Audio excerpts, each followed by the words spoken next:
Kita tahu bahwa Masjid Muhammadiyah azannya 1 kali, tapi untuk menghormati orang alim ulama ini, beliau perintahkan buat azan 2 kali. Karena ini tamu. Tapi bukan berarti beliau mencela-mencela, bukan berarti tak berprinsip. Ketika beliau diajak oleh organisasi pemuda untuk menjumpai Paus Paulus, beliau tidak mau. Tolonglah Buya, tunjukkanlah kepada dunia bahwa kita berlapang dada menerima perbedaan. Apa kata Buya? Bagaimana mungkin aku bersalaman dengan orang yang sudah merubah akidah anak-anak bangsa ini? Allahu Akbar. Bukan anti kebinekaan, bukan tak senang dengan non-muslim, tapi ini masalah prinsip, ini masalah keyakinan.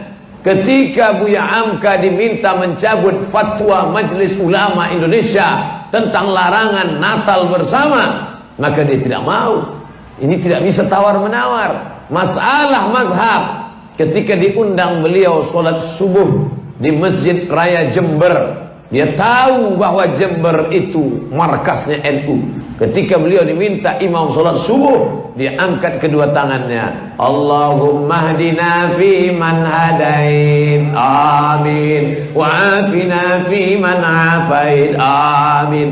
Padahal kita tahu beliau Muhammadiyah dalam majlis tarjihnya mentarjihkan mazhab Hambali dan Hanafi dalam sholat subuh. Tidak ada kunut subuh. Mazhab Syafi'i yang berkunut subuh. Nahdlatul Ulama memilih mazhab Syafi'i berkunut subuh. Buya Hamka mengangkat tangan di Masjid Raya Jember. Tapi bukan berarti dia tak berprinsip.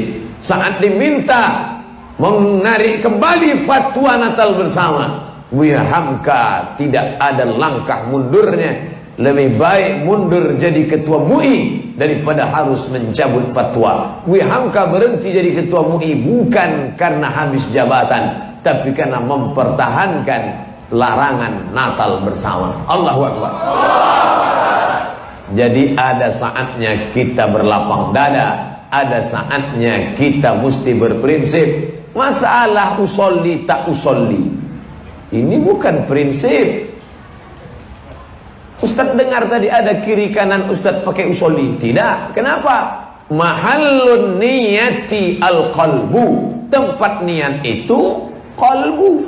Di dalam. Tak bersuara, tak berbunyi, tak berhuruf. Itulah niat di dalam. Tapi ada sebagian orang, kalau tidak dilafazkannya, maka hatinya was-was. Kalau langsung dia ke masjid, Allahu Akbar. Ini qobliyah apa ba'diyah? Salat jamaah apa salat qasar? Jadi imam apa jadi makmum? Maka dilafazkannya. Kau salat apa? Salat isya. Usolli fardal isya. Berapa rakaat? 4 rakaatin. Ada apa qadha? Adaan. Jadi imam apa jadi makmum? Makmuman lillahi ta'ala. Maka kuatlah hatinya. Allahu Akbar. Tapi ada sebagian tak perlu. Dia sudah ada di dalam. Allahu Akbar. Kau kenapa tak berniat? Niat aku di dalam. Kok aku tak dengar? Mana kau dengar? Aku tak cakap. Nah, ini kita berlapang dada. Maka ulama di Mesir menulis buku Al-Fiqhu 'alal Madzahibil Arba'ah. Fikih 4 mazhab. Gunanya apa? Supaya kita tahu, oh, kawan saya yang melafazkan niat itu ikut ijtihad ulama-ulama yang tergabung dalam mazhab Syafi'i. Sedangkan dalam mazhab Hanafi, bid'ah. Makna bid'ah di situ artinya tidak dibuat Nabi. Tapi bid'ah bukan berarti haram, karena bid'ah bukan hukum. Bid'ah itu bukan hukum. Hukum itu 5. Kalau kuat perintahnya wajib, kalau tak kuat perintahnya sunat, kalau kuat larangannya haram, kalau larangannya tak kuat makruh, kalau tak disuruh dan tak dilarang mubah. Kalau perbuatan itu tidak dibuat Nabi, bid'ah, tapi dia bukan hukum. Makanya Imam Izz bin Abdus Salam, Imam Daqiq Al-Aid, Ibnu Daqiq Al-Aid membaginya. Ada bid'ah wajib, ada bid'ah sunat, ada bid'ah makruh, ada bid'ah mubah. Bahkan ada bid'ah wajib. Itu dia bagi. Kenapa? Karena ada perbuatan-perbuatan yang tidak dibuat oleh Nabi, tapi dibuat sahabat Nabi. Kalau kita katakan asal tidak dibuat Nabi, maka bid'ah, dan bid'ah adalah dhalalah, dhalalah adalah nar. Maka berapa orang sahabat Nabi masuk neraka gara-gara itu?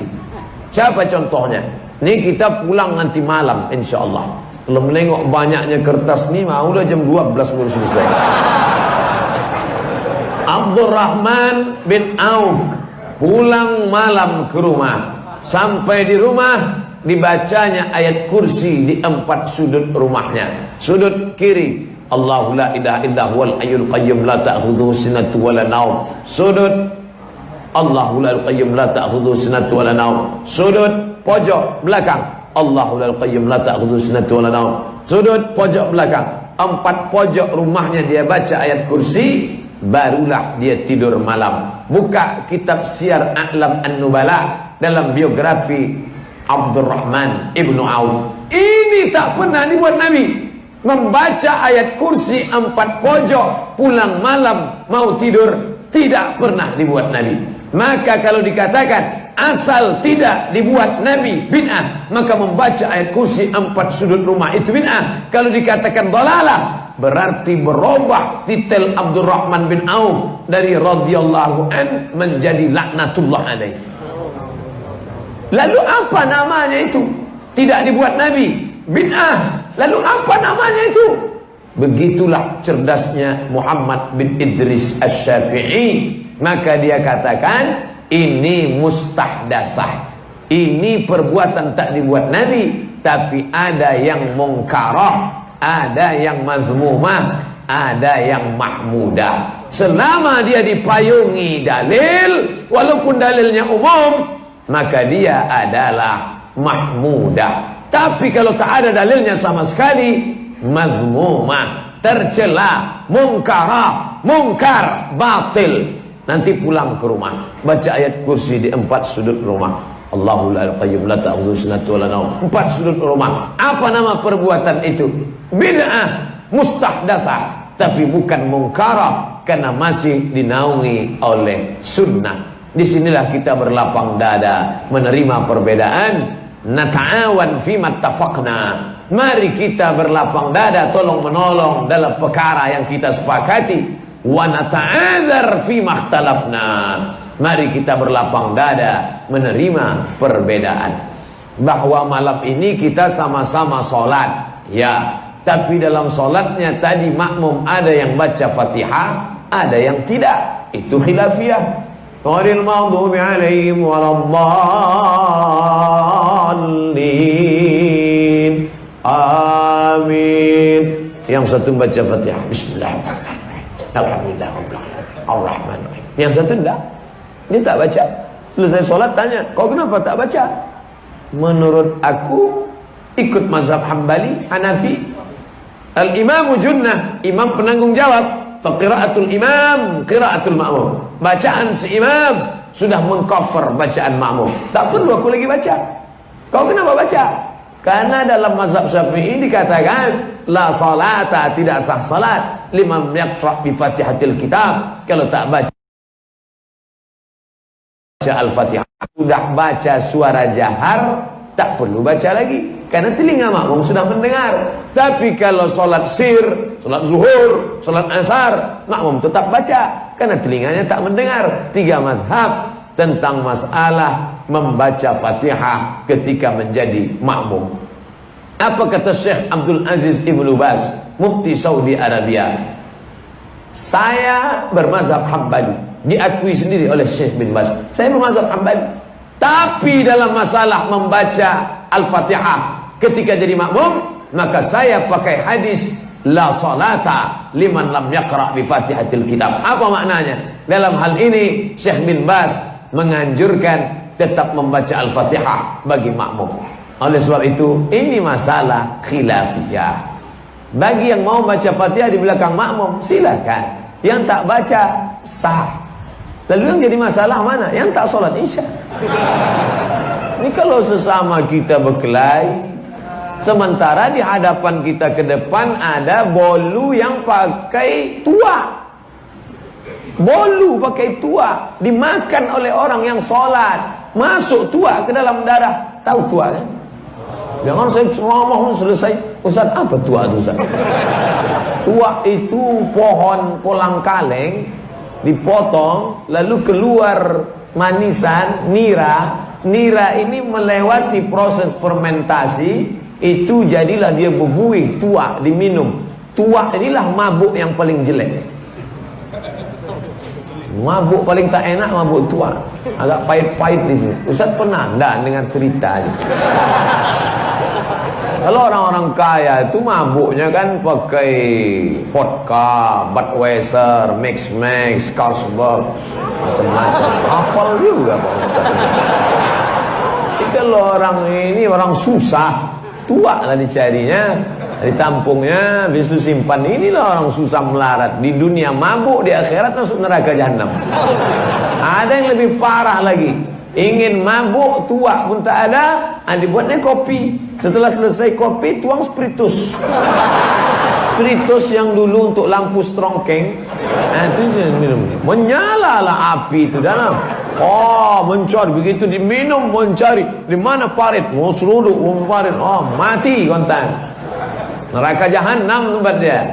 Bapak Ibu yang dimuliakan Allah SWT, ketika kita sekarang berhadapan dengan narkoba, bertonton narkoba masuk ke negeri kita, dalam apa? Dalam tiang-tiang pancang yang akan ditanamkan dalam gedung-gedung di tepi laut, pencakar langit. Rupanya bukan tiang besi, narkoba di dalamnya. Kenapa lolos dari pemeriksaan? Kok bisa?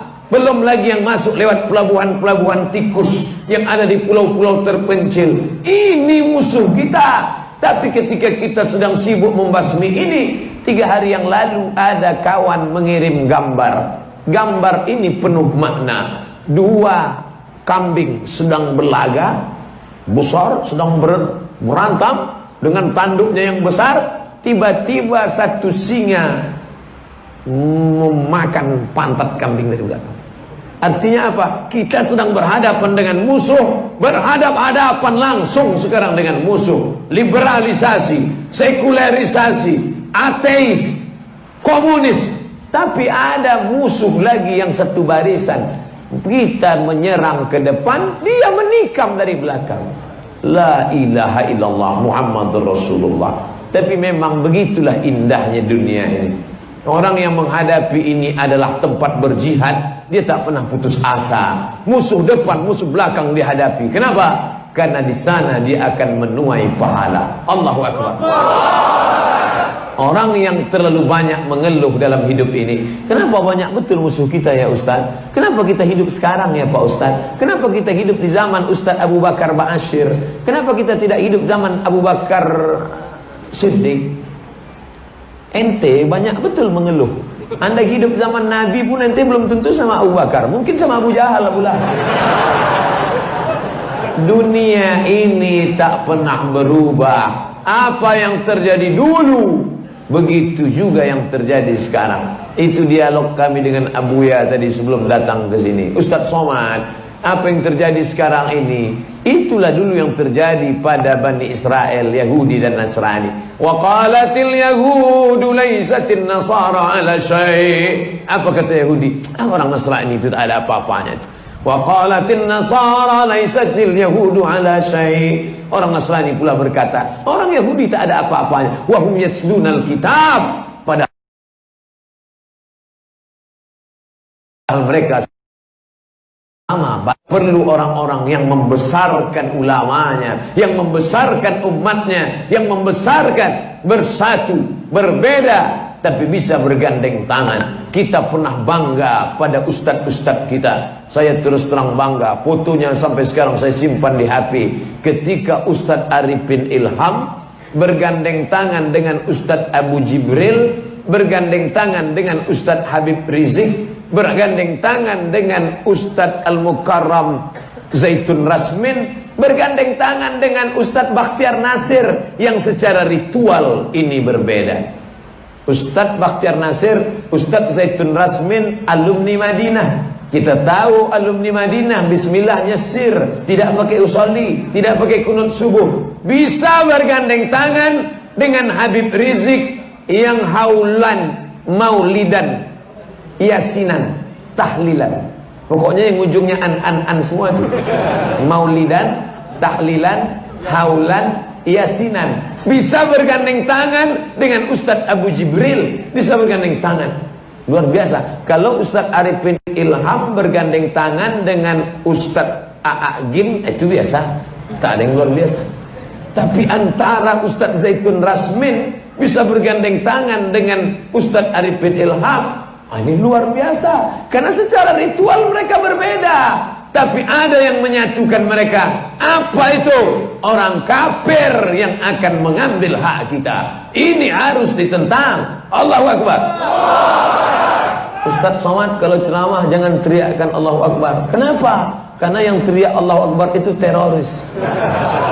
Kalau teriakan Allahu Akbar teroris, nanti muazin ditangkap semua. Kan gawat itu. Teriakan Allah, ciri-ciri teroris, suka meneriakkan Allahu Akbar. Nanti muazin di DKI ini tak ada lagi yang teriak Allahu Akbar. Allah gede banget. Gawat kita. Ini Ustadz ngejek-ngejek ya. Itu pernah terjadi tahun 1924. Tumbang Turki Utsmani, naik Mustafa Kemal Ataturk. Dia bubarkan pengajian-pengajian. Tak boleh. Perempuan-perempuan dipaksanya pakai rok pendek. Liberalisasi, sekularisasi Turki total. Tapi apa yang terjadi? Umat tetap bangkit. Hari ini pondok tahfiz Quran terbesar di dunia bukan di Saudi Arabia, tapi di Turki. Allahu Akbar. Yang datang mengirimkan bala bantuan ke perbatasan Bangladesh. Ini sedang diserang Arakan. Ada satu daerah kecil Arakan, kliennya Burma, Myanmar, Aung San Suu Kyi yang dapat Nobel Perdamaian Dunia, yang dulu kita kasihan melihat wajahnya. Katanya dia orang perempuan paling baik, lembut hati. Rupanya berhati iblis. Aung San Suu Kyi dia serang, dia hajar umat Islam di Arakan. Bangladesh tak mau membuka perbatasan. Apa yang dilakukan Turki? Bangladesh buka pintu perbatasan. Akhirnya Bangladesh membuka 500.000 orang Arakan dari Myanmar, Burma masuk ke Bangladesh atas jasa siapa? Turki. Hari ini kebanggaan. Padahal 1924 artinya apa? Allah mau menunjukkan ke mata dunia, bolak-balik kalian memadamkan cahaya Islam. Yuriduna ayutfi'u nurallah. Mereka ingin memadamkan cahaya Allah. Wallahu mutimmu nurihi. Allah menyempurnakan cahayanya. Allah tak akan pernah padamkan cahaya ini. Al-Islam ya'lu, Islam tinggi, Islam hebat. Wala yu'la alaih. Tak akan ada yang lebih tinggi, lebih hebat daripada Islam. Yang jadi masalah, adakah anak-anak kita di dalamnya atau tidak? Saya yakin anak yang berteriak itu pasti ada di dalamnya. Karena dari kecil dia sudah dibawa tabligh akbar. Saya tadi sempat merasa gimana lah bapak ibu di belakang bisa mengetahui saya dengan Ustaz Mahir At-Tuwailibi yang ceramah di depan. Rupanya gambar kami pun nampak lebih nyata di belakang. Bahkan lebih bersih pula wajah saya di belakang daripada di sana. Karena di sana pakai layar luar biasa. Besar-besar TV di sini ya. Tempat kami kecil-kecil aja TV.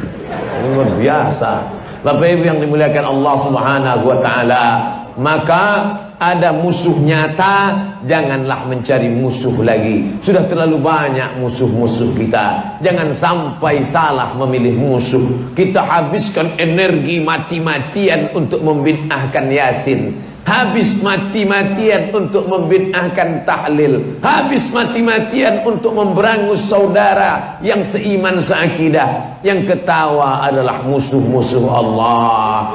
Ustadz Mahir Tuwailibi jubahnya di atas mata kaki. Sedangkan saya tadi pakai celana panjang di bawah mata kaki. Saya tak mengejek jubah dia. Tak ada saya ejek dia. Nampaknya banjir nih. Tak ada. Tak ada saya ejek dia. Udah bertambah pula tinggi sekarang ya. Tak ada. Dan dia pun tak mengejek saya. Ketika berjumpa tadi, dia tak langsung tunjuk kaki saya. Neraka jahanam nih itu, Mbak. Ada. Bagi yang sudah memotong kaki celana, silakan. Bagi yang tak motong kaki celana, selama tidak diinjak-injak kena tai ayam, tak jadi masalah. Karena kalau sombong baru masuk neraka. Sombong baru masuk neraka, kata Imam Syafi'i. Kalau tak sombong tak apa-apa. Begitu kata Imam San'ani dalam Subulus Salam. Begitu kata Imam Syaukani dalam Nailul Autar. Begitu kata Syekh Qardawi dalam Kaifa Nata'amal Ma'as Sunnah. Begitu kata Syekh Atiyah Saqar dalam Fatawa Al-Azhar. Kalau sombong baru haram. Kalau tak sombong tak apa-apa. Yang sudah motong kaki celana, silakan. Yang masih di bawah mata kaki celana, selama tak sombong, tak apa-apa. Tapi jangan saling ejek-mengejek. Kalau masalah kaki celana saling ejek-mengejek, yang ketawa siapa? Yang tak bercelana. Mereka lah yang ketawa terbahak-bahak. Mereka lah yang menghabiskan ekonomi umat. Mereka lah yang menghabiskan. Sekarang kita sholat di masjid Islami, menikah dengan anak gadis orang tuan haji Islami, puasa sunat, puasa buka bersama Islami, tapi makanan yang dimakan tidak Islami. Bolu pakai tua, martabak pakai telur ayam, telurnya tak dicuci, langsung keluar dari apa nih? Tak dicuci. Begitu dia pegang, ini kuali. Nah, dia ambil telur ayam langsung dari tobak, dari papan. Cus. Tangan itu juga yang membuat adonan. Itu kan najis. Najis itu. Sekarang siapa yang membuat kelola? Korea sedang buka rumah makan di Jakarta. Yang pertama diurusnya adalah label halal.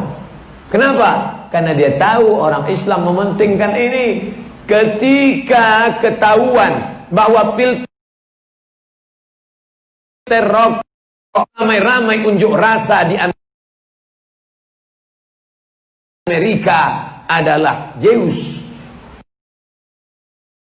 Yahudi tidak makan babi. Yahudi sampai sekarang tak makan babi.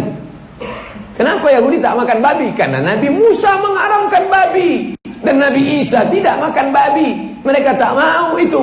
Unjuk rasa mereka. Jangan kasih kami darah babi. Jangan pada filter rokok pakai hemoglobin sel darah babi.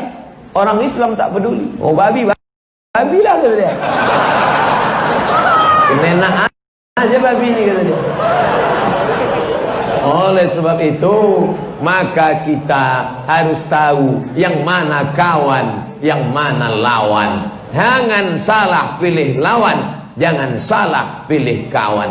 Ini kawan saya, dia agak beda-beda sedikit sama saya. Mengapa saya tak berlapang dada? Ini adalah musuh saya. Sedangkan sesama negara NKRI, warga negara Indonesia, sama-sama Pancasila, kita disuruh saling hormat menghormati. Saya sedang makan di rumah makan, tiba-tiba datang seorang laki-laki mau ngajak foto. Kalau perempuan ngajak foto biasa, ini laki-laki ngajak foto. Ustadz Somad ya? Iya, saya dengan anak saya. Nama bapak, nama saya Advent. Ini namanya orangnya tak bersunat ini. Ini anak saya namanya Maria. Dan ini anak saya namanya Daniel. Kami ingin foto sama Ustaz. Setelah foto, saya non-muslim Ustaz. Masya Allah. Saya tidak pernah menyakiti perasaan mereka. Saya tidak pernah menyinggung mereka. Apa pula Ustaz tak pernah menyakiti mereka? Bolak-balik Ustaz bilang mereka kafir-kafir. Yang bilang kafir itu bukan saya. Yang bilang kafir itu Allah. Coba tengok dalam Quran. Qul ya ayyuhal kafirun. Bukan saya. Kalau tak boleh menyebut kata kafir, rubahlah ya ayyuhal non muslim. Itu Allah yang nyuruh. Allah yang nyebut. Apa kata Allah? Laqad kafara allazina qalu innallaha salisu salasah. Laqad kafar, kafirlah orang yang berkatakan Allah itu 3 dalam 1, 1 dalam 3. Itu yang ngomong bukan saya, Al-Quran. Al-Quran itu kalamullah. Maka kalau ada orang mengatakan, Ustaz janganlah bilang mereka kafir walaupun mereka penganut Trinitas, mereka sebenarnya bertauhid, hanya interpretasi saja. Interpretasi apa? Bacalah Quran.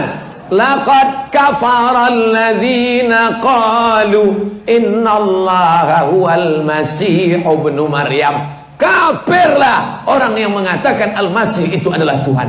Itu ayat Quran. Kalau tidak mau dengar cakap saya, tak apa-apa. Saya bukan ustaz. Saya hanya talibul ilmi, penuntut ilmu. Saya penuntut ilmu. Kebetulan diminta ceramah. Diminta saya ceramah nih kan? Minta, makanya saya ceramah. Nanti sampai ada masanya tak lagi diminta ceramah. Ustaz Somad jangan lagi ceramah. Pernah, bukan belum pernah. Pernah saya dilarang ceramah. Dan kamu Ustaz, enggak, ingat aja.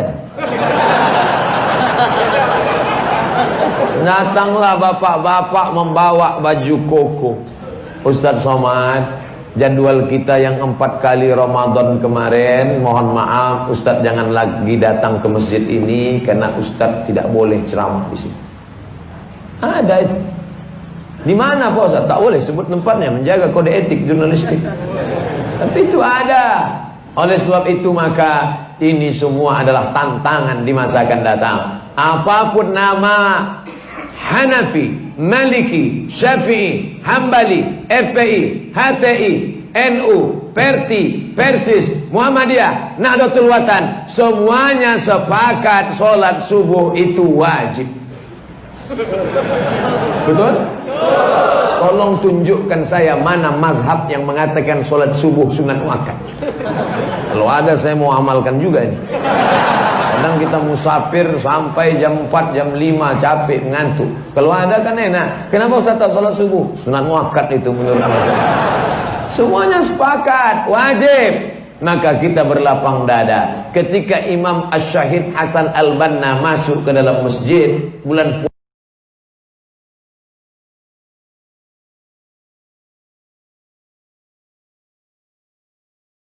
puasa, tidak 23 rakaat, tidak tarawih. Yang satu mengatakan tarawih mesti 11 rakaat. Kalau lebih dari 11 bid'ah, wa kullu bid'atin dhalalah wa kullu dhalalatin finnar. Antara 11 dengan 23 berkelahi. Imam Syahid Hasan Al-Banna tersenyum bertanya, kalian kelahi kenapa? Gara-gara tarawih. Tarawih ini hukumnya apa? Sunnah. Kelahi di masjid hukumnya apa? Haram. Berkelahi di masjid rumah Allah, mengangkat suara tinggi, menunjuk.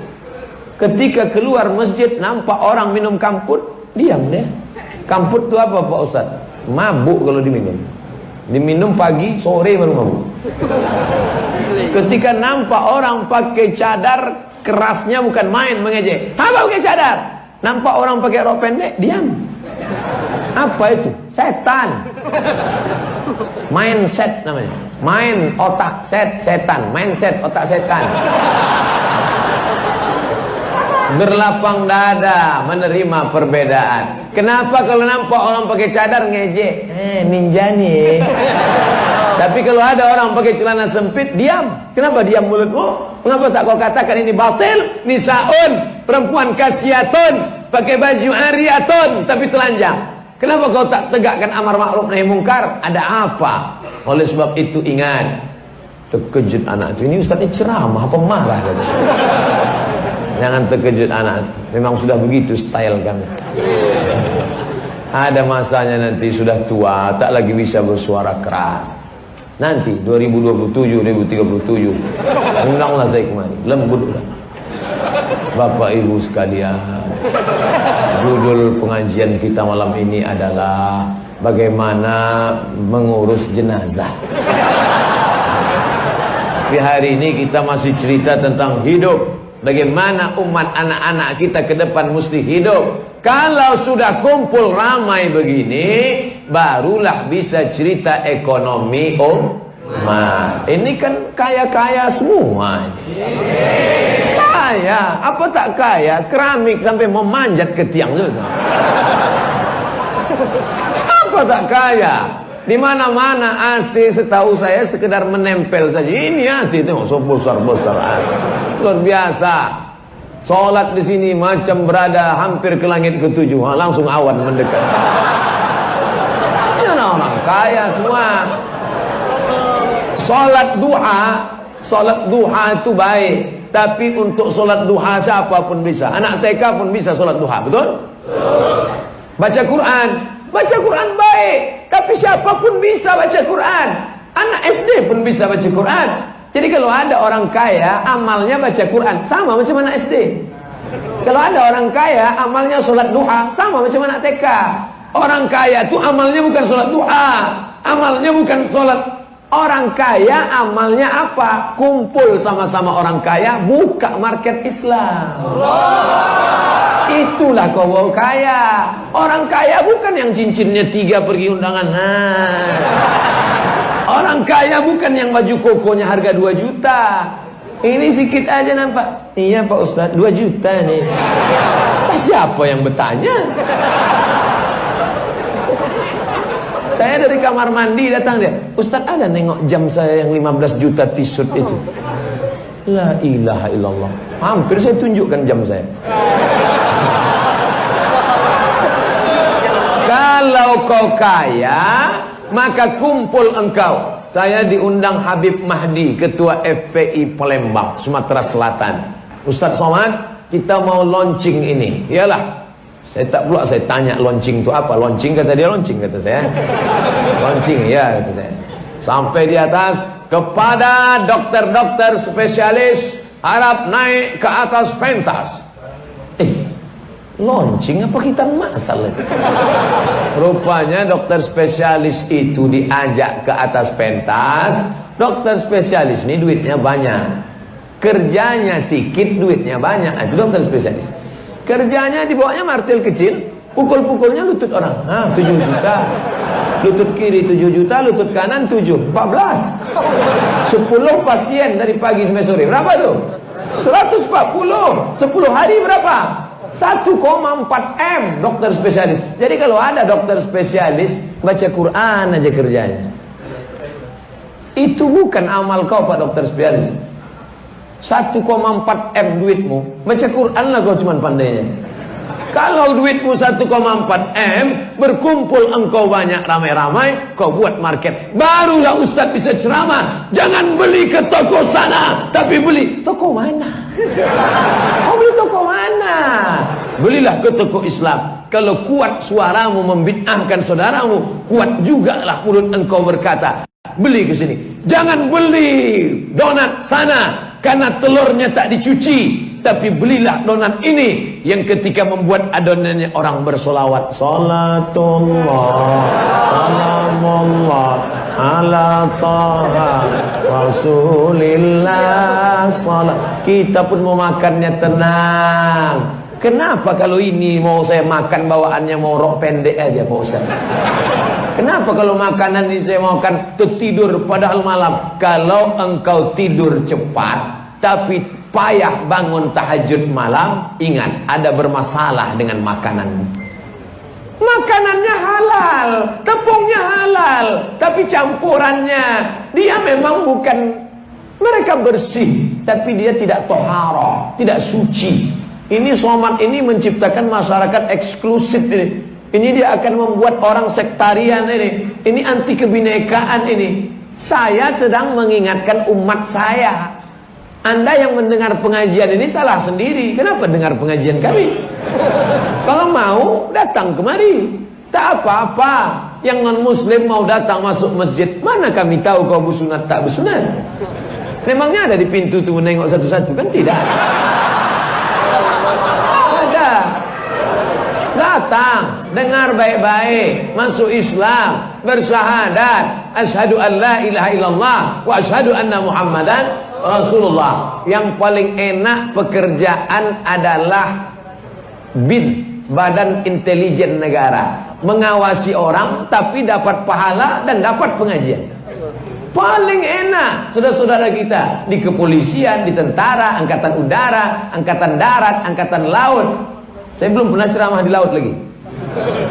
Tapi ini keutamaan luar biasa. Kita bangga menengok saudara-saudara kita punya kekuasaan, tapi ditolongnya untuk menolong agama Allah Subhanahu wa ta'ala. Ke depan, habis ngumpul-ngumpul, apa yang kita lakukan? Bangkitkan ekonomi umat. Buka market-market, buka tempat-tempat sarapan, buka untuk sekolah-sekolah. Apalagi ke depan, politik Islam. Kira-kira yang kumpul malam ini kalau diagak berapa ribu? Ada 1.000.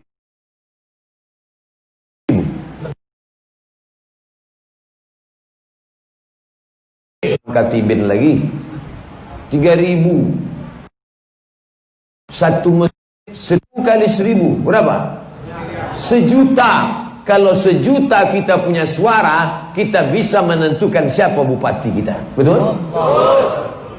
Kota tempat saya tinggal Pekanbaru 1.200.000 pembentuknya. DPT, daftar pemilih tetap, yang akan mencoblos 300-an. Maka kalau ada 2 calon, 150 plus 1 sudah bisa duduk orang. Tak usah terlalu muluk sampai 1.000.000. Karena cerita mengumpulkan 1.000 orang payah. Solat Jumat aja pun kadang 100 orang. Yang 50 mendengar, yang 50 lagi naik langit ke-7. Kalau di masjid itu ada 300 orang, di jamaah tetap ini, pasukan inti. Nah, ini yang malam ini banyak naturalisasi ini. Ada yang dari Cirebon, ada yang dari Bandung, ada yang dari Depok, ada yang dari Bogor. Nah, ini 300 saja pasukan inti kita satu masjid. Di kota itu ada 1.000 masjid, 300.000. Kalau kita punya suara solid 300.000, kita bisa tentukan siapa bupati kita, siapa wali kota kita ke depan. Allahu Akbar. Tidak akan mungkin naik penyembah berhala, klinik, dukun, yang suka patung, yang suka nyembah hantu, lembu, setan, nyembah batu. Tak akan mungkin naik koruptor. Kenapa? Karena kita punya bergaining suara. Kami Ikatan Jamaah Masjid punya persatuan. Kalau Anda ingin kami pilih, tanda tangan matre 6.000. Setuju? Label halal calon bupati. Jadi label halal bukan cuma untuk makanan. Maka orang Islam akan berkata, coblos dia. Kenapa? Udah ada label halal di keningnya. Halal. Pilih dia. Ustaz Somad, ya, saya rencana mau caleg nih Pak Ustaz. Mantap. Apa saran Pak Ustaz? 3. Kalau kau duduk di sana nanti, pertama, kau perjuangkan perda syariah. Yang kedua, kau perjuangkan pelajaran agama masuk dalam sekolah umum. Yang ketiga, kau perjuangkan perda zakat dan busana muslimah. Kalau kau berhasil nanti, kau perjuangkan ini, surga tempat engkau. Karena kau sudah beramal dengan amal yang tak bisa dilakukan orang lain. Ustaz pun tak bisa melakukan ini. Habis itu dia tutup HP. Sampai sekarang tak pernah saya teleponnya. Maka gerakan-gerakan ini terus bangkitkan. Orang yang punya bakat politik, kalau sudah menengok orang banyak begini, apa yang ada di pikiran dia? Wah, ini udah 2 kursi nih, gitu dia. Tidak mempan lagi datang dia bawa karpet 1 gulung, tegak di depan, bawa kue kotak, bawa 2 botol minuman. Bapak ibu jamaah sekalian, pilih saya ya, nanti saya bawakan karpet lagi, ini DP-nya. Tapi kalau saya tak duduk, ini saya jemput lagi. Tak zamannya lagi. Saya bawakan karpet Pak, tak usah kau bawa karpet, karpet kami banyak. Saya bawakan kipas, tak perlu kau bawakan kipas, AC kami banyak. Kami bawakan keramik, tak usah, berlebih-lebih keramik kami sudah. Tapi kami ingin kau tanamkan akidah dalam anak-anak kami. Kau tanamkan pelajaran agama, Quran, hadis, akidah, akhlak, bahasa Arab, sejarah Islam, fikih. Gurunya dari mana? Diangkatlah alumni-alumni IAIN, UIN dan STAIN yang sekarang susah mencari pekerjaan. Dari Fakultas Syariah, angkat dia jadi guru fikih. Dari Fakultas Usuluddin, angkat dia jadi guru akidah. Angkat dia jadi guru tafsir. Angkat dia jadi guru hadis. Dia tak punya bakat pendidikan, buatkan program setahun, akta 4. Angkat dia. Gajinya dari mana? Honda honor daerah. Bisa. Itulah makna APBN, APBD 20% untuk pendidikan. Bisa. Yang penting apa? Political will, politik. Kalau kita sudah bersatu, habiskanlah energi untuk apa? Kumpul ramai-ramai, tabligh akbar, ekonomi umat majukan, persatu umat turut terjaga, politik Islam. Kalau orang Islam tidak mengerti politik, dia akan dipimpin politisi yang tak peduli pada Islam. Allahu Akbar. Bapak Ibu yang dimuliakan Allah Subhanahu wa taala, yang kaya-kaya, yang punya tanah, maka buatlah lokal. Saya tak ada duit untuk beli semennya Pak Ustaz. Yang kaya tapi tak punya tanah, duitnya ada. Kau sanggup buat berapa lokal? Aku satu lokal. Ente berapa? Saya satu lokal. Ente berapa? Satu lokal. Kita buat apa namanya? SMPIT. Full day. Pagi kan bapak kerja, jam 6 sudah berangkat. Pulang sore, anak di mana? Titipkan ke sana. 3 lokal sudah menyelamatkan 90 anak umat Islam. Kelas 1 30 orang, kelas 2 30 orang, kelas 3 30 orang, 90 anak sudah selamat. Daftarkan anak ende ke SMPIT. Kelas 1 1 juz, kelas 2 2 juz, kelas 3 3 juz, kelas 1 40 hadis, kelas 2 40 hadis, kelas 3 40 hadis. Tamat dari sana, bahasa Arab bisa, bahasa Inggris bisa, hafal 3 juz, hadis 120 hadis. Mertua mana yang tak bangga? Kalau orang tua bangga itu biasa. Ini mertua bangga menengok menantu. Sekarang apa yang terjadi? Anak dinikah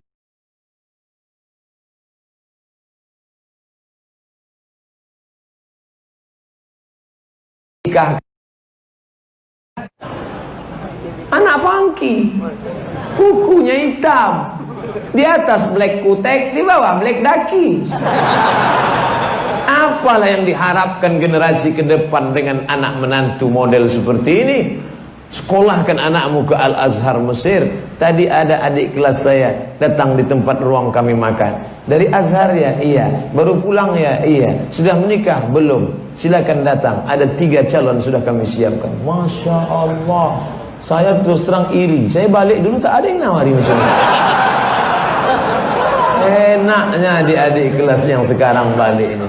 Memang lain orang lain nasibnya memang. Bapak Ibu yang dimuliakan Allah Subhanahu wa taala, maka inilah yang bisa menolong agama Allah, pendidikan. Syekh Muwaffaq dari Turki diusir oleh Bashar al-Assad dari Suriah. Dia kemudian 5 tahun sudah tinggal di Turki. Dan dia seorang mursyid tarekat Syaziliyah Aswaja. Dari dialah saya mengambil pendapat Bashar al-Assad laknatullah alaih. Itu bukan saya baca koran. Ini Abdul Somad banyak baca internet. Tidak. Saya mengutip pendapat Syekh Muwaffaq, ulama besar, ahli hadis, tinggal di Turki sekarang. Bersambung sanad saya dengan Syekh Muwaffaq sampai ke Imam Abul Hasan As-Sazili. Bukan saya ambil dari koran. Raja Maroko tempat saya belajar sudah berpesan, jangan percaya kau pada koran. Yang bisa kau percaya cuma 2, harga sama tanggal. Apalagi berita tentang nabrak tiang listrik nih, tak ada yang bisa percaya. Oleh sebab itu maka Syekh Muwaffaq, apa kata Syekh Muwaffaq ketika dia akan pulang ke Suriah? Abdul Somad, Turki itu luar biasa proses sekularisasinya. Tapi kenapa sekarang tetap bangkit? Disebutkannya nama guru-gurunya, nama syekh-syekhnya. Lalu apa kata beliau? 5.000 sekolah yang ditinggalkan oleh tuan-tuan syekh kami. 5.000. Bapak yang kaya buat SMPIT, SMAIT, SMPIT, SMAIT. Saya baru pulang beberapa bulan yang lalu, minggu yang lalu, dibawa oleh sahabat Dr. Irham di daerah Bogor. Dibuat pesantren besar, orang kaya, hanya menerima setahun 20 santri saja, tapi jurusannya SMA IPA. Saya kaget, kenapa anak ini hafal Quran semuanya, tapi IPA. Ini anak hafal Quran tuh apa? Nanti dia tidak bisa masuk ke Mesir. Di Mesir kan ijazahnya harus sanawiyah, aliyah. Kenapa IPA? Apa kata Ustaz Irham? Kami tak perlu ustaz, karena anak-anak ini sudah ustaz semua. Kami ingin anak ini IPA, tamat SMA, ijazahnya IPA. Nanti dia akan masuk fakultas kedokteran, dia akan jadi dokter spesialis tapi hafal Quran. Dia akan masuk akabri, dia akan jadi panglima, dia akan jadi kapolri, dia akan jadi kapolda, tapi dia hafal Quran. Dia akan masuk fakultas hukum, dia akan S3 di Leiden University, PhD, filosofi of doktor, tapi dia hafal Quran. Anak-anak inilah yang akan mengobati kita sakit di rumah sakit. Anak-anak inilah yang akan membela ulama 20 tahun akan datang. Ketika Abdul Somad dikriminalisasi, siapa yang akan menjadi pengacara? Siapa yang akan menolong dia? Apa sanggup anak fakultas syariah, Hanafi, Maliki, Syafi'i, Hambali, perbandingan mazhab? Mana mereka tahu? Orang-orang yang belajar hukum Belanda inilah yang akan menolong. Makanya kalau ada anak fakultas hukum datang ke saya, Ustaz Somad, aku sudah SH, ada yang nyuruh ngambil MH, tapi rasanya belajar hukum Belanda ini masuk neraka, masuk surga kau. Tetap lanjutkan, lanjutkan kemana-mana, tapi imanmu tetap kuat, sholat duhamu tetap, sholat tahajudmu tetap. Inilah yang menolong ke depan. Bersatu, bersama, ramai, tabligh akbar. Tapi what's next? Apa setelah ini? Ekonomi umat bangkit, politik kesadaran bangkit, bangun sekolah, sekolah, sekolah. Saya tidak setuju membangkitkan umat dengan kekerasan. Ledakkan kedutaannya, bunuh turis-turisnya, larikan anak gadisnya.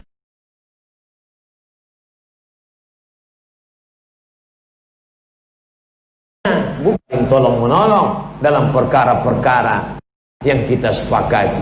Saya mulai jam 8, sekarang jam 9.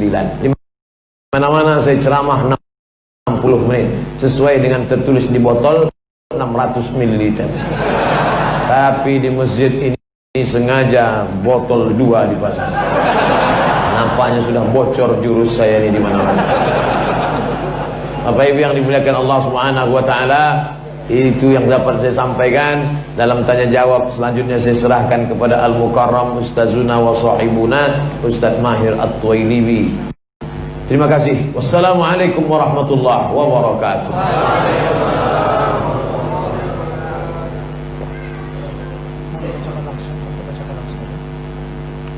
Boleh? Langsung komen biar benar persana sedikit. ماشي جميل ماشي ما شاء الله بارك الله فيك جزاكم الله شكرا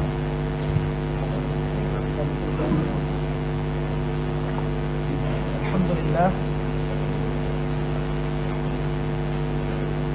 Alhamdulillah pada malam hari yang berbahagia ini kita semua dibahagiakan oleh Allah dengan tausiah beliau. Bahagia tak? Bahagia. Suara yang saya dengar cuma di depannya, belakang macam dengan tuh. Bahagia tak? Bahagia. Harus bahagia, biar malaikat-malaikat rahmat betul-betul. Amin ya Allah. Amin. Nampak dari wajah-wajah antum ini orang-orang ikhlas datang ke masjid. Amin ya Allah. Amin. Semoga kita istifadah ya, dapat faedah dari apa yang beliau sampaikan tentang kenangan.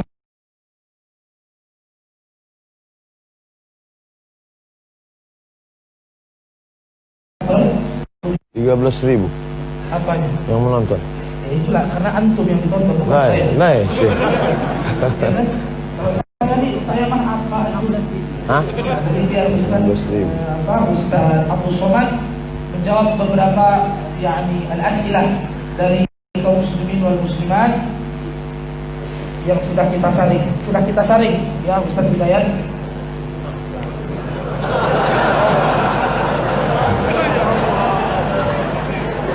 Mudah-mudahan bisa terjawab semuanya dengan singkat, padat dan jelas. Amin.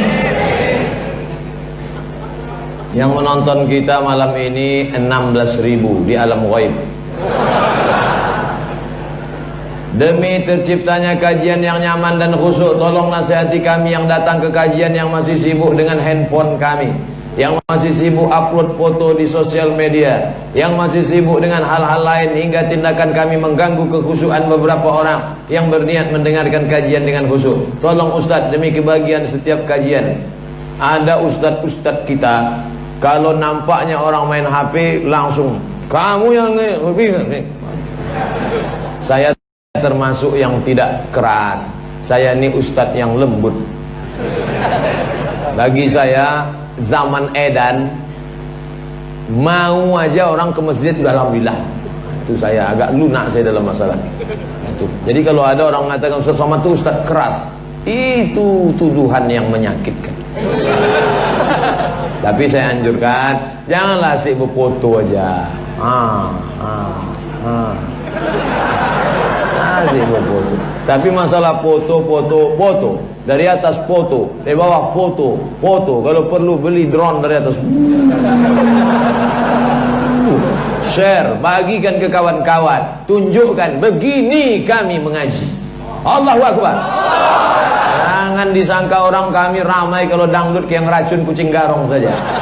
Mengaji kami ramai begini, sehingga daerah-daerah lain yang lemah iman, yang tak tahu bagaimana cara buat pengajian, oh begini caranya buat pengajian. Yang selama ini pengurus masjid kalau pengumuman, kita bangga karena wakaf masjid sampai hari ini infak sedekah 200 juta. Bukan di situ letak bangganya pengurus masjid. Belikan TV-TV besar macam ini. Bisa. Saya pun ganteng pula di TV itu. Ustaz, mengapa orang bunuh diri masuk neraka? Bukankah kematian telah ditentukan Allah? Nampaknya mau bunuh diri nih.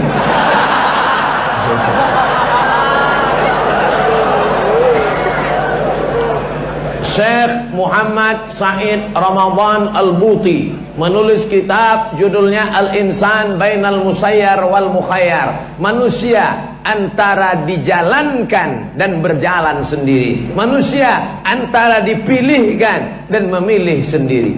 Dulu ketika lahir menjadi orang Melayu, apakah Ustadz Mahir At-Tuwailibi memilih atau dipilihkan? Bapak jadi orang Jawa, memilih atau dipilihkan? Dipilihkan. Maka kita tak boleh ejek orang, Batak, Cina, tak boleh.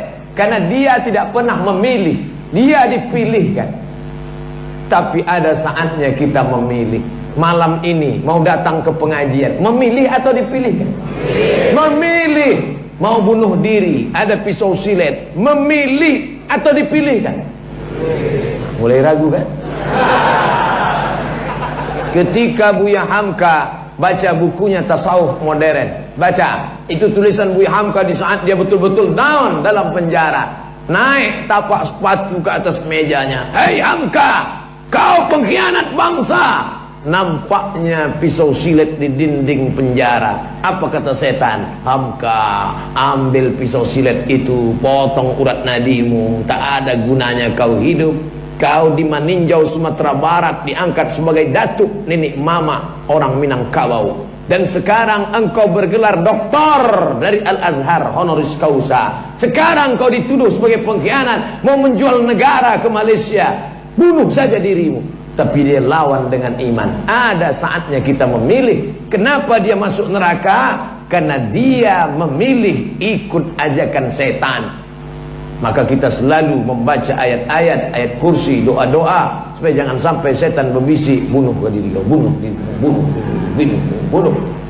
Di kantor ditekan atasan, di jalan ditangkap polisi, di rumah ditekan bini, stres, menengok baygon macam Coca-Cola, akhirnya bunuh diri, neraka jahanam. Makanya kau mesti banyak-banyak solat. Wasta'inu bis sabri wassalah. Sekarang saya mau minum dari botol pakai tangan kiri atau dari tangan kanan dengan gelas, memilih atau dipilihkan?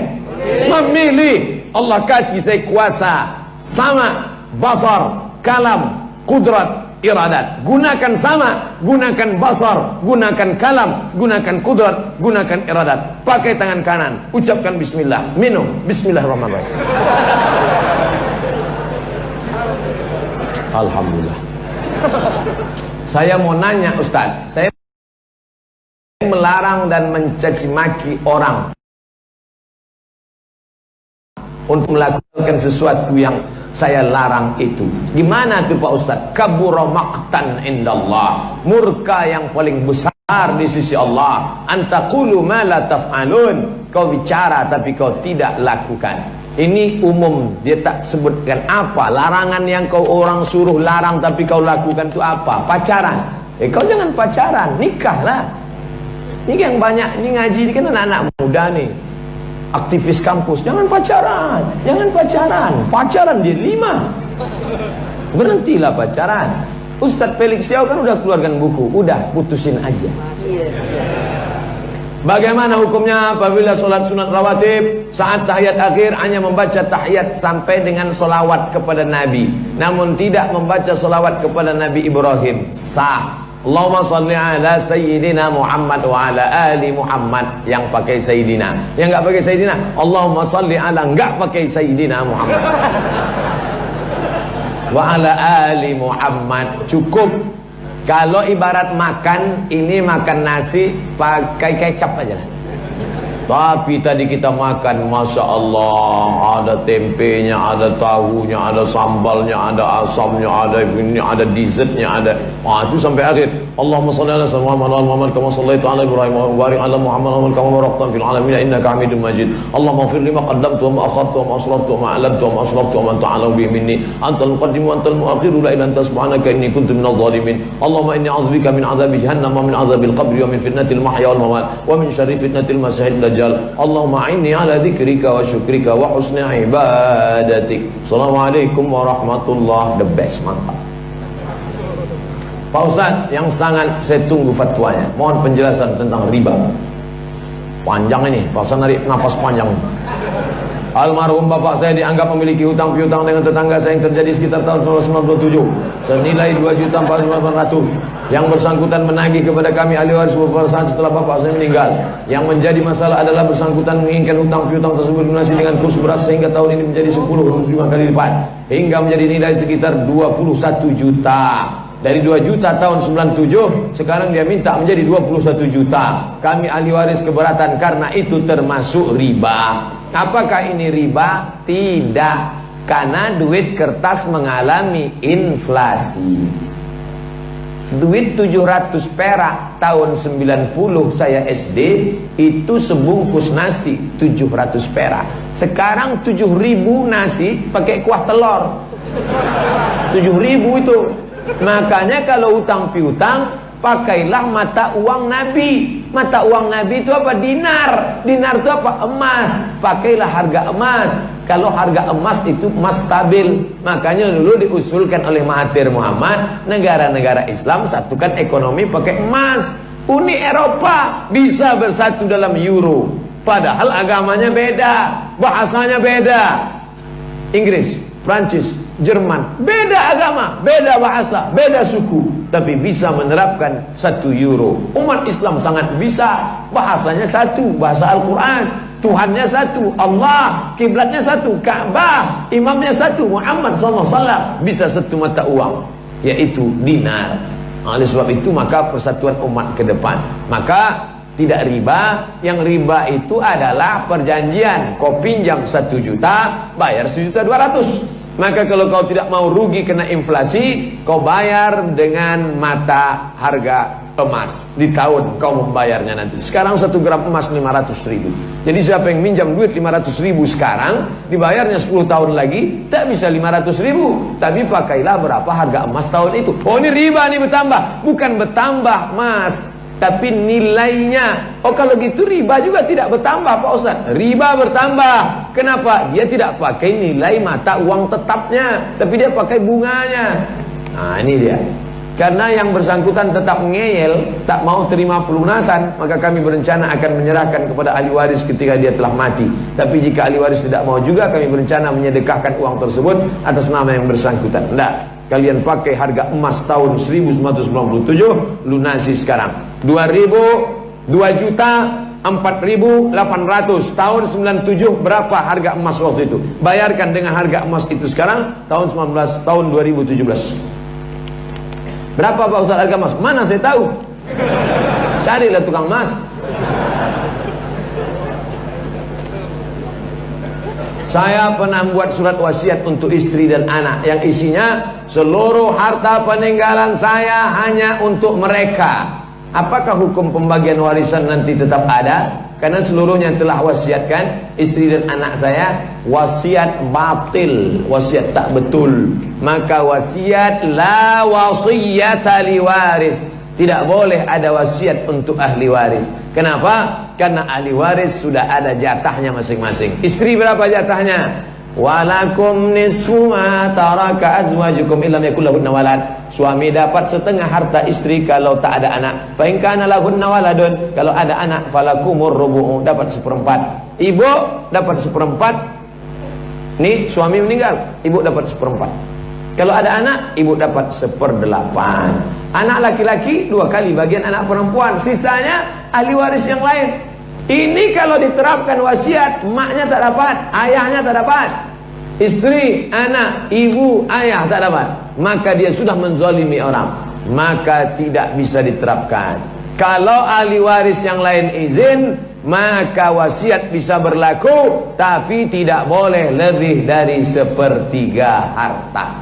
1/3, lebih dari 1/3, maka sisanya harus dibalikkan kepada ahli waris yang ada.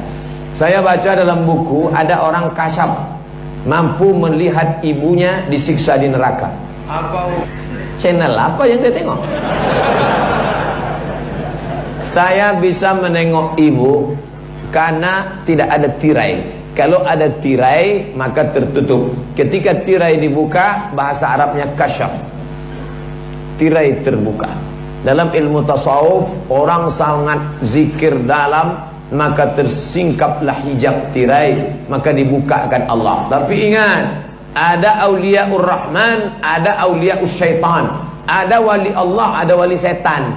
Datanglah ibu-ibu bawa tasbih kayu menjumpai saya. Ustaz Somad, tadi saya ikut pengajian Ustaz, cuman mau tanya depan orang banyak enggak enak, saya mau 4 mata sama Ustaz. Kata saya 3 mata pun bisa. Apa namanya? Saya bisa melihat yang tak bisa dilihat manusia. Segala yang tersembunyi bisa saya lihat. Ay, kegawat ini. Semua tamu yang mau datang bisa aku tengok. Ada mobil di balik bukit saya tahu. Apa yang ada di balik dinding bisa saya lihat. Ibu jujur ya? Ya. Jujur ya. Setelah bisa nengok-nengok, lihat-lihat, makin ingat Allah apa makin lalai? Saya makin lalai Pak Ustaz. Ini setan punya kerja. Cara ngilangkannya kemana? Ruqyah. Ya ruqyah. Setan sudah masuk kepalanya, dibukakan setan hijab-hijab itu, nampak setan iblis. Idza ra'aitar rajul, kalau kau lihat ada orang yatiru fil hawa, bisa terbang di atas awan. Itu awan. Terbang di atas awan. Yamshi 'alal ma, berjalan di atas air. La talkar, jangan kau tertipu, karena setan pun bisa melakukan itu. Tapi pandanglah pada istiqomahnya mengikut syariat Muhammad sallallahu alaihi wasallam. Al-haqiqatu bila syari'atin batilah. Yang mengaku-ngaku hakikat tanpa syariat maka batil. Karena Muhammad sallallahu alaihi wasallam tak pernah meninggalkan syariat. Pertanyaannya, apakah ini Namrus, Fir'aun, Abu Jahal, Abu Lahab laknatullah alaihim sudah disiksa dalam neraka atau alam barzah atau alam kubur? Orang kafir tetap disiksa di alam kubur. Mana dalilnya? Datang seorang perempuan tua ajuz mengaku kepada Aisyah, mengatakan orang Yahudi disiksa. Aisyah melapor kepada Nabi Muhammad SAW. Kata Nabi, sadaqat, orang Yahudi itu benar, karena mereka pun disiksa juga. Maka mereka bisa an-naru yu'raduna 'alaihim ghuduwwan wa 'ashiyya. Pagi petang, pagi petang, pagi petang siksa. Sampai kapan? Sampai hari kiamat. Orang yang sudah disiksa di alam barzah, apakah di akhirat disiksa lagi? Ya. Kenapa dia disiksa? Azab Allah. Lalu untuk apa disiksa? Kalau ditambah, itu baru DP-nya. Saya mau bertanya, bagaimana cara menasihati orang tua yang masih suka meninggalkan sholat dan berjudi? www.somatmorocco.com.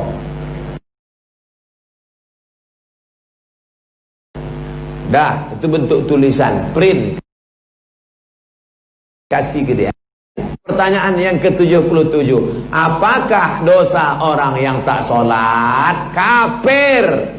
Nah, baca, tunjukkan. Ya, baca ini. Dah, apalagi usaha? Buka www.youtube.com. Tulis itu Somad Solat, enter. Ya, ada video mantap. Siapa yang meninggalkan sholat? Kafir lah dia. Campakkan ke sungai. Tunjukkan saja. Jangan antum menceramahi bapak antum, tak bisa. Jangan antum anak-anak muda yang sudah hijrah pulang ke rumah panggil ayah, ayah sini, mama sini, assalamualaikum warahmatullahi. Tak bisa. Kita ini anak-anak, mereka tak pernah melihat kita besar. Orang tua selalu melihat anak-anak itu adalah anak kecil yang belajar berjalan di depan matanya. Semoga Ustaz dan keluarga Allah berikan kesehatan, amin. Senantiasa menjaga keluarga yang Ustaz tinggalkan berdakwah. Semoga rezeki yang Ustaz dapatkan Allah berikan penuh, halal, barokah. Ustaz, kali ini saya ingin bertanya apa pandangan Ustaz kepada Habibana Rizik Syihab yang sedang hijrah di negeri Arab. Saya ingin minta tolong kepada Ustaz sampaikan ke jamaah bahwasanya beliau hijrah bukan karena sembunyi atau takut, tapi karena beliau ingin menyelamatkan negeri ini sesuai perintah ilahi atau disebut dengan sirri. Jazakumullah khairan katsira. Semoga Allah tetap meridai jalan dakwahnya. Beliau punya pengikut yang militan dan luar biasa. Saya aja yang level-level ya kelas-kelas bulu lah. Jamaah begitu ramai. Tak bisa bayangkan seandainya Habib Rizik itu sempat di penjara, beliau merasa perlu diselamatkan. Jadi dia bukan lari. Kalau ada orang mengatakan dia lari, itu orang tak mengerti, tak paham dia, tak ngaji dia. Apakah bumi ini bentuknya bulat atau datar? Sebab saya pernah dengar dari narasumber ketika seminar bahwa bumi ini datar bentuknya. Pak Ustaz, mohon penjelasannya. Ustaz Adi Hidayat kalau ditanya begini apa jawabnya? Jangan tanya pertanyaan yang kira-kira tidak menambah iman katanya. Kalau saya tetap saya jawab. Saya kan Ustaz yang lembut. Menurut ijma' ulama dalam fatwa Saudi Arabia bahwa ulama ijma' Quran, hadis, ijma' konsensus sepakat bahwa bumi itu bulan. Yukawwiru lail. Kawwara yukawwiru artinya menggulung kain di kepala. Itu maknanya yukawwir. Menggulung kain sorban di atas kepala. Maka itu mereka dalil bahwa bumi itu bulan. Bahwa nanti ternyata bumi datar tidak merusak Al-Quran, karena salah satu penafsirannya, bukan satu-satunya tafsir. Bumi mau peta, mau datar, mau kerucut, tak berpengaruh kepada iman kita. Pak Ustaz, kenapa di lafaz kalimat syahadat memakai fi'il mudhari asyhadu, bukannya menggunakan fi'il madi syahidtu? Asyhadu maknanya adalah present continuous, sekarang dan terus untuk selamanya. Adapun madhi past tense, sudah berlalu. Sedangkan kita sekarang dan akan datang. Aku tetap bersaksi, asyhadu an la ilaha illallah. Ini juara azan tingkat SD dulu. Pak Ustadz, hitungan amal orang kaya dan miskin semiskin amal 100.000 bisa, tapi cukup sulit. Tapi si kaya 1 juta itu mudah. Terus apa masalahnya? Maksudnya sama apa tak sama? Apakah sama seekor gajah yang membawa 1 batang besar dengan seekor semut yang membawa 1 butir gula? Tak sama. Al-jaza ala qadril amal. Balasan sesuai dengan kadar amal dan keikhlasannya. Antum yang kaya-kaya buat minimarket, buat tempat belanja makan Islam, buat tempat orang Islam selamat dari makan subuhan. Tapi yang tak kaya, yang kaya bangun masjid, yang tak kaya kasih 1 sak semen, 1 kotak keramik. Kalau tidak bisa, sedekah. Alladzina yunfiquna amwalahum, infak harta, infak keramik, infak semen, infak kosen, infak atap. Tapi bagi yang tidak sanggup berinfak, sedekah. Likulli sulama, setiap tulang-tulang sendi ada sedekah. Kalau kau sanggup punya harta, kasih semen. Kalau tak sanggup kasih semen, ikut gotong royong sampai tangan lecet ngecor semen. Kalau kau tidak kaya, adil Islam. Jangan sudahlah ngasih semen tidak, ngecor semen tidak, masjid sudah siap baru kau datang ke masjid. Ini nampaknya bengkok tiangnya.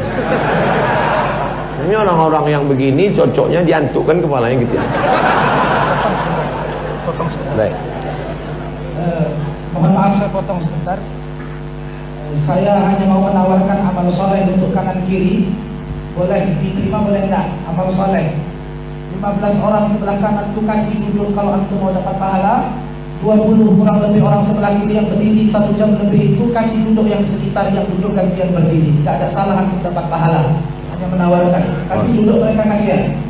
Yang sebelah sana itu yang mau berkorban berdiri gantian, kasih mereka duduk. Yang belum berdiri. Tidak apa-apa, amal soleh. Masya Allah. Nah, kasihan mereka untuk ilmu juga datang sini. Barakallah. Nah, ya lanjut Ustaz. Kasih saudara-saudara kita duduk gantian, tak apa-apa. Yang dekat-dekat dengan yang berdiri. Masya Allah, barakallah fikum. Itu yang luput dari pandangan saya tuh. Memang ada yang lebih lembut dari saya ternyata. Ustaz Mahir At-Tuwailibi. Barakallah fikum.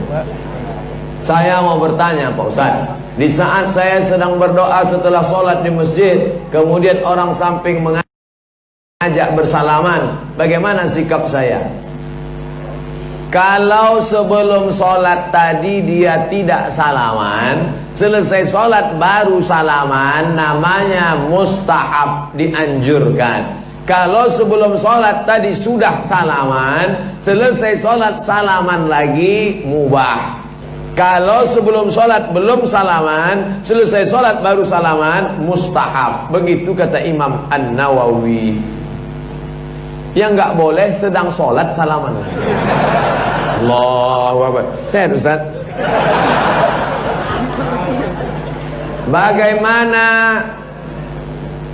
Bagaimana perhitungan amal untuk masuk surga? Bisakah manusia seperti kita ini langsung masuk surga tanpa masuk neraka dulu?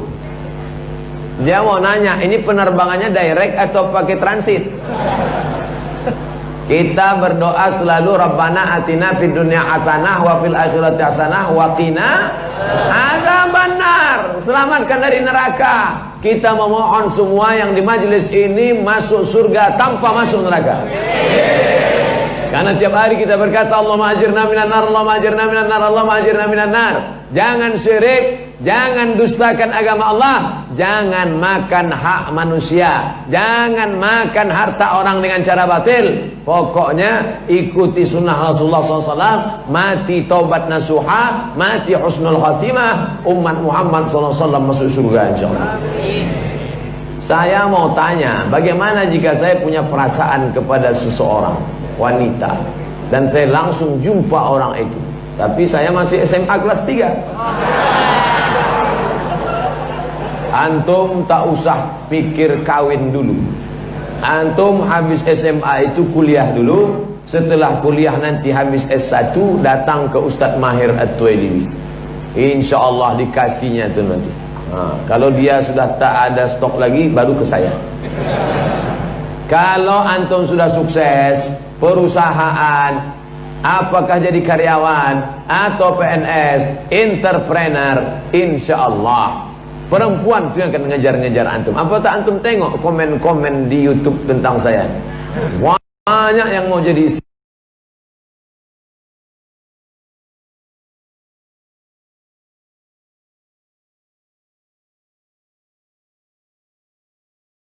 kedua.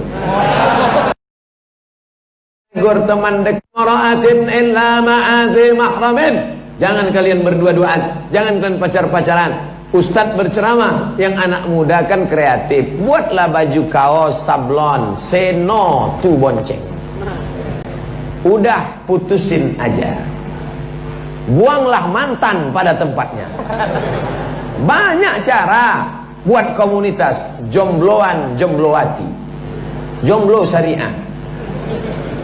Saya punya seorang teman, dia wanita, tapi lambat laun teman saya jatuh cinta kepada saya.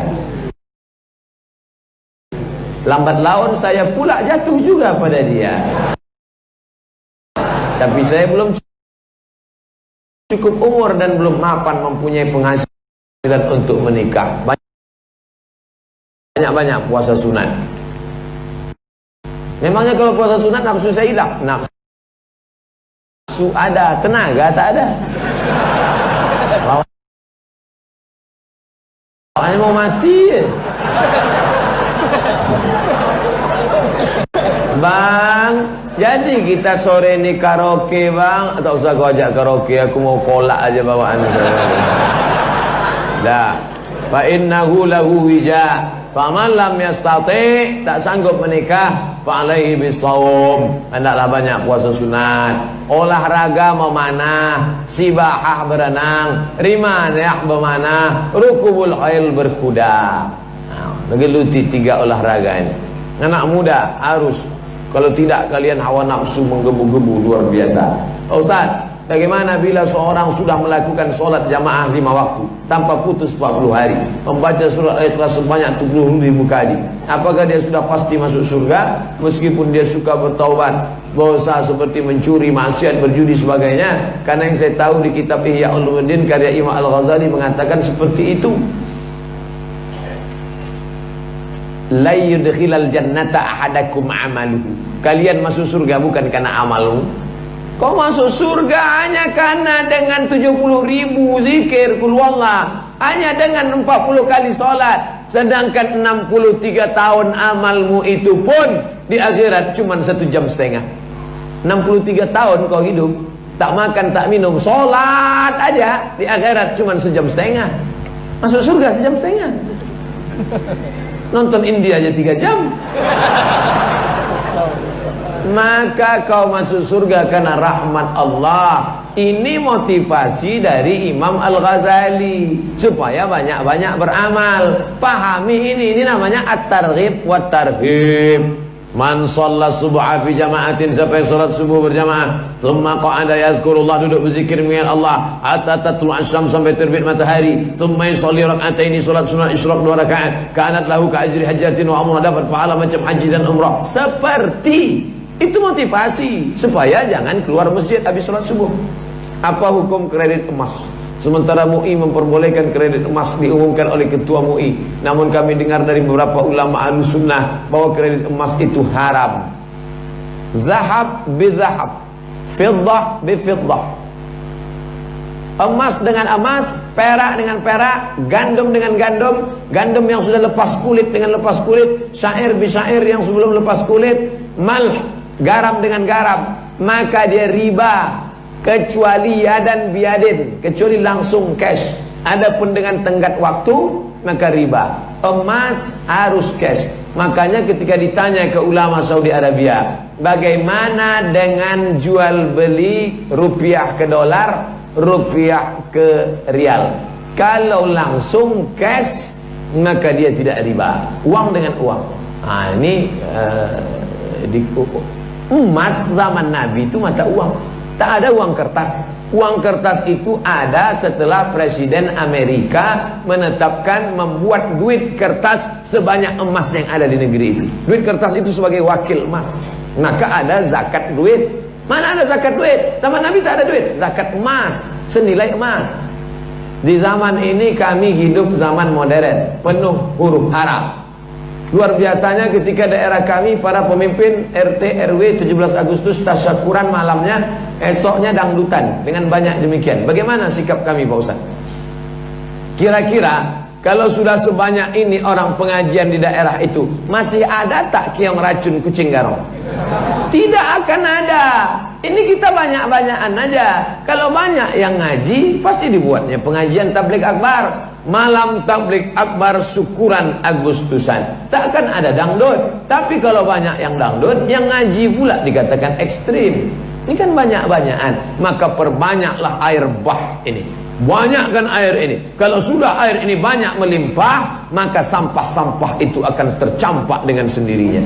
Akan tercampak sampah-sampah dangdut, keyboard tunggal segala macam itu. Perbanyak ngaji, perbanyak ngaji, banyakkan, ramaikan jamaah. Heran sekarang orang barat, sudah kurusak umat Islam ini dengan Twitter, BBM, WhatsApp, malah mereka makin ramai pula ngaji. Apa itu syariat, tarekat, hakikat, makrifat? Panjang penjelasannya. Tapi yang jelas digambarkan oleh Syekh Bahauddin An-Naqsyabandi seperti orang mencari dalam kerang ada mutiara. Bagaimana cara mendapatkan mutiara? Harus naik sampan, sampannya syariat. Sampan harus ada dalam laut, lautnya hakikat. Tapi harus berenang ke bawah, berenangnya tarekat. Harus mau mencari dari mutiara, mutiaranya ma'rifat. Ini simbol gambar kita bersyariat, tahu hakikat ibadah, tapi juga ada metode caranya, barulah mendapat ma'rifatullah, pengenalan Allah yang sempurna. Salat, zakat, puasa, haji, tapi jangan terjebak pada gerak, tegak, rukuk, sujud. Apa hakikat salat itu? Merendahkan diri, mengagungkan Allah, sama rata antara manusia, zikir tak putus mengingat Allah, takut bergerak 3 kali karena batal. Begitulah takutnya kita makan haram. Hakikatnya ada, caranya, metodenya belajar kepada guru. Man la syaikha lahu, siapa yang tak berguru, fasyaitanu syaikhun.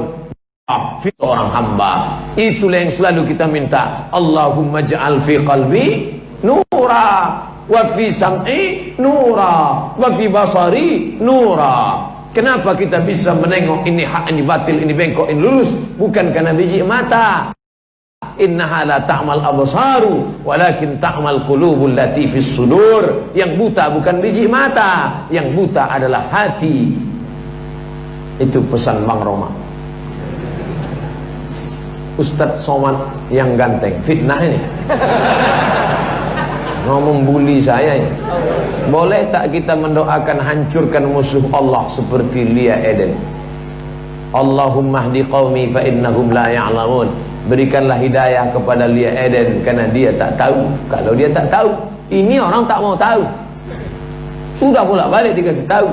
Ini kalau hidup zaman Abu Bakar, Umar, habis kepala Lia Eden.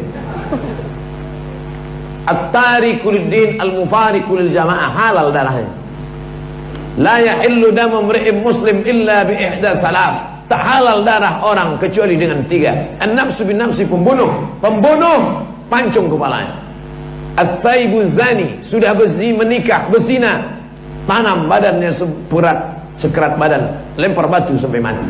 At-tariku lid-dini al-mufariqu lil jamaah, ini murtad, maka halal darah. Tapi karena kita tidak tinggal memakai hukum syariat Islam, maka dia dilindungi oleh HAM, human right, hak asasi manusia.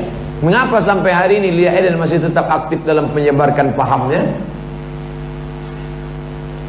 Islam ini ada akhlak, tapi juga ada hukum. Hukum bisa ditegakkan kalau ada perangkat hukum. Seandainya dulu ada itu kata yang tak dibuang, bisa dia dipancung, bisa dia dibunuh. Kata yang mana? Ketuhanan dengan menjalankan syariat Islam bagi pemeluknya. Payung itu tak ada lagi, maka tak bisa diterapkan. Tapi kalau di Aceh dia, nggak putus nih udah. Apa penderita kusta lepra boleh menikah? Harus sembuh total dulu, termasuk uyub musyawwahah. Kalau bapak ibu menikah, lalu ternyata orang tadi sakit, ada beberapa sakit yang bisa membolehkan bapak menggugat ke pengadilan. Di antaranya, maaf, yang bebelang, apa namanya? Supa, bebelang. Yang kedua kusta. Yang ketiga impotensi, tapi dikasih berobat sampai setahun. Kalau setahun senapan tak juga meletup, ganti. Yang kemudian kalau tersumbat daging atau tersumbat tulang atau ini termasuk uyub musyawwahah yang dia boleh menggugat ke pengadilan. Kalau apa boleh si penderita kusta menikah dengan orang sang sehat atau harus sesama penderita? Tentu orang sehat takut dia kena penyakit. Lalu kemudian ada pula di situ orang yang sudah kena, kita sependeritaan, kita berbagi suka dan duka, menikahlah dia katanya. Tapi kalau antum mau sama dia, tak apa-apa. Cinta itu kan al-hubbu yu'mi wa yusib. Cinta membuat orang buta. Dikasih tahu orang dia kena kusta, aku tak melihat kustanya, yang kulihat ketulusan hatinya. So sweet. Sebelum menikah ada si penderita kusta ini harus bilang jika dia menderita kusta kepada calon pasangannya dan orang tuanya atau tidak. Tentu jangan ada dusta di antara kita. Sedangkan status mesti tahu ini budak atau tidak. Dari mana kita bisa tahu dia budak hamba saya atau tidak? Tapak tangan tunjukkan. Kalau kasar berarti budak, kalau halus berarti orang merdeka. Wajah nampak kan? Apa guna menengok wajah? Boleh jadi dari jauh imut-imut. Nah dekat tahu sendiri ya. Maka jangan ada bohong. Tengok tapak tangan, ini kasih tahu dia. Ini starata bikran. Buka fikih sunnah Said Sabiq. Dikutip oleh Syekh Said Sabiq pendapat Ibnu Taimiyah. Imam Ibnu Taimiyah dalam Majmu' Fatawa. Ini starata bikran. Kalau seorang laki-laki mensyaratkan istrinya mesti perawan, fabanat saiban, ternyata setelah menikah ketahuan tidak perawan, falahul fashu, maka dia punya hak fasah. Aku fasah. Kenapa? Karena ternyata kau tak perawan. Tapi malam itu juga. Jangan udah 5 tahun. Udah 5 anak baru dia kasih. Aku fasah lah adinda. Saya udah cukup untuk menikah. Akan tapi saya milih tanggung jawab menafkahi ibu, adik, kakak, kakek, nenek. Karena saya tulang punggung. Apa yang harus saya lakukan? Datang seorang laki-laki menikah dengan janda. Lalu Nabi bertanya, kau nikah janda sama apa gadis? Janda. Ala bikran. Kenapa tak kau cari yang gadis? Tulang ibuka wa tulang ibuka. Kau bisa bercanda dengan dia. Ya Rasulullah, adikku banyak. Kalau ku cari anak gadis, berkelahi dia nanti sama adikku. Tapi kalau ku cari janda, dia bisa jadi ibu, dia juga bisa jadi kakak. Tengok bijaksananya dia. Kalau kau cari gadis tentu, kau gini. Ini kan ada tanggungan. Kau jadi tulang punggung keluarga. Kau carilah perempuan yang siap menerima engkau. Adinda, mau tak kau nikah dengan abang? Tapi abang sepaket. Paketnya agak besar nih, 4 giga. Abang, mak abang, abang, adik abang, kakek abang. Ramai kali pun bang, carilah yang lain gitu. Carilah yang sesuai. Heran Ustaz Mahir Tolibi, kok tak habis-habis gitu. Saya bingung Pak Ustaz, harus bagaimana dengan keluarga rumah tangga saya. Sebelum saya pisah dengan istri saya menjalankan sholat istikharah. Namun di mimpi itu ada 2 orang wanita.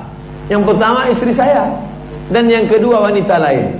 Namun wanita lain itu mirip sekali dengan tetangga saya. Akan tetapi wanita tersebut sudah memiliki suami. Pada saat ini saya sedang dekat lagi dengan mantan istri saya. Jadi maksud dari mimpi saya itu bagaimana kalau menurut Ustadz, kenapa kok ada 2 wanita yang hadir di mimpi saya? Padahal saya menjalankan sholat istikharah sudah 3 kali. Begitu juga dalam mimpi. Mimpi bukan jawaban istikharah. Mimpi bukan jawaban istikharah. Bisa jadi dia adalah bisikan dalam hati. Mimpi ada 3. Pertama, mimpi ilham dari malaikat, kiriman dari Allah. Yang kedua adalah mimpi proses siang yang tak selesai terbawa di waktu malam. Saya curiga yang punya antum ini yang ketiga ini.